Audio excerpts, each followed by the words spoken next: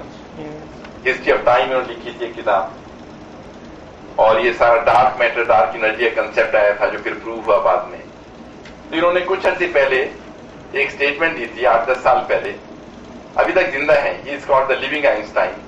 Disabled ہیں، wheelchair پہ ہیں، لیکن مطلب اشاروں سے کمپیوٹر کے ذریعے اپنا میسج کنوے کر دیتے ہیں.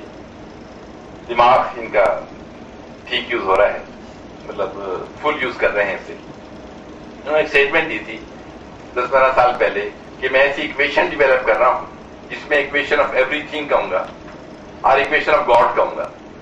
اور یہ اکویشن میں اگر میرا پورا ان پٹ ڈیٹا مل گیا کائنات کا اور میں اس میں فیڈ کر سکوں تو میں ہر چیز جو ہو چکی ہے، جو ہو رہی ہے اور جو ہوگی میں پریڈکٹ کر سکوں گا.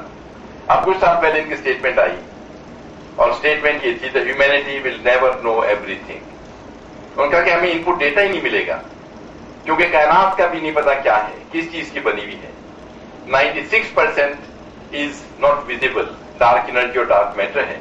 4% کائنات صرف ویزیبل ہے وچ از مسٹیریس، اس کا ہمیں پتہ نہیں کیا ہے.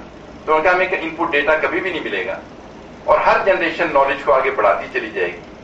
نو generation will ever find the ultimate truth. اور انہوں کا یہ بڑی خوبصورت بات ہے کیونکہ اگر الٹیمیٹ ٹروتھ آپ کو معلوم ہو جاتا ہے پھر کیوریوسٹی ختم ہو جاتی ہے انسان. ہر جنریشن علم کو آگے بڑھائے گی اور کوئی جنریشن کبھی بھی الٹیمیٹ ٹروتھ تک نہیں پہنچ سکے گی. اور یہ بڑی خوبصورت بات ہے کیونکہ اس سے ہر جنریشن کو کچھ کرنے کو ہوگا کہ میں علم کو اور آگے لے کے جا رہا ہوں اور اس کو آگے بڑھا رہا ہوں.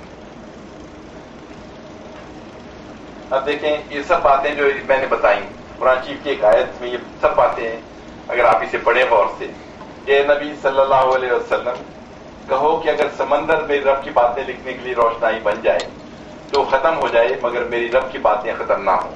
یہ چیزیں جب سمجھ آتی ہیں جب آپ غور و فکر کرتے ہیں ہم کیا ہیں، کائنات کیا ہے. اگر ہم سوچیں گے نہیں تو ہم جانور ہیں، پھر تو ہم سوچیں گے نہیں بالکل. تو یہ باتیں نا کہ سارے سمندر روشنائی بن جائیں، سارے درخت قلم بن جائیں لیکن اللہ کی باتیں ختم نہ ہوں. تو یہ سوچ وچار کرنے والے دماغ کو یہ بات سمجھ آئے گی.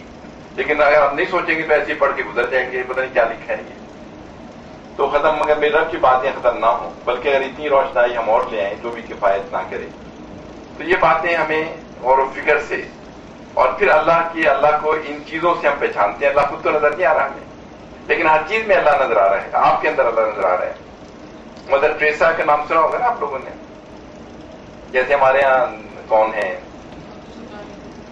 کراچی میں، کیا نام ہے، ہاں ایدی کا نام ہے. ایسے تو یہ جو مدر ٹریسا انڈیا میں نمبر 1 انہوں نے پاپولر اس کو قرار دیا تھا. اندرا گاندھی کو 5ویں نمبر پہ رکھا تھا. مطلب عبدالستار ایدی جیسی چیز ان سے بھی آگے. تو ان کی ایک اسٹیٹمنٹ تھی کہ مجھے ہر ایک بچے میں اللہ نظر آتا ہے، چاہے کہیں ہو، کسی ملک میں ہو. اللہ کی کریشن ہے، کیا چیز اللہ نے بنائی ہے. تو کہتے ہیں کہ اللہ ہمیں ڈائریکٹلی نظر تو نہیں آ رہا کہیں لیکن ہر چیز میں اللہ نظر آ رہا ہے کہ آپ کو ہر چیز کے اندر اللہ کی قدرت نظر آتی ہے. تو یہ جب سمجھ آتی ہیں باتیں جب غور و فکر کریں. اور آپ تو ماشاءاللہ ابھی بچے ہیں، آپ کو بہت آگے جانا ہے. تو ذرا سا ٹھیک باتوں کی سوچ کہ یہ کیوں ہے، یہ کیسے ہے، یہ کیسے ہوا. نالج اسی طرح آگے بڑھتا ہے سوچ وچار سے کہ وائی اٹ از سو، یہ کیوں ایسا ہو رہا ہے، ایسا کیوں نہیں ہو رہا. مطلب ان چیزوں کو سوچ کے پھر آپ میں ایک چمک آ جاتی ہے اور آپ پھر آگے بڑھتے چلے جاتے ہیں. اب دیکھیں اس میں نا کہ اللہ نے ہمیں اگر بنایا ہے تو ہمیں کتاب بھی دی ہوگی، ہمیں میسج دیا ہوگا. پھر یہ آپ کو ڈے 1 سے آپ دیکھ رہے ہیں کہ کوئی زمانہ ایسا نہیں ہوا جو پیغمبر نہیں آئے. لیکن پیغمبروں کو کچھ مار دیا گیا، کچھ کتابیں چینج کر دی گئیں. اس کے بعد آخر میں رسول کریم صلی اللہ علیہ وسلم آ گئے. ہمارے پاس ایک پرفیکٹ فارم میں قرآن آ گیا. اللہ نے اس کی حفاظت کا ذمہ لے لیا. حدیث ہمارے سامنے کمپلیٹلی آ گئی. اب اللہ نے ہمیں بنایا، ہمیں میسج دے دیا، قرآن دے دیا، حدیث دے دی اور کہہ دیا دیکھو یہ زندگی کا طریقہ ہے. تھوڑا سا ٹائم ہے آپ کے پاس، ایسے گزارو گے تو یہاں پر بھی سکون سے رہو گے، وہاں پر بھی لوگ بھی آپ کی رسپیکٹ کریں گے اور وہاں بھی بہتر رہو گے. یہاں غلط طرف جاؤ گے، یہاں بےزتیاں ہوں گی، پیسہ دولت ہوگی لیکن سکون نہیں ہوگا. اور پھر یہ قرآن شریف میں بار بار اللہ نے کہا کہ اپنی اصلی حالت میں اللہ کا پیغام ہے. یہ بات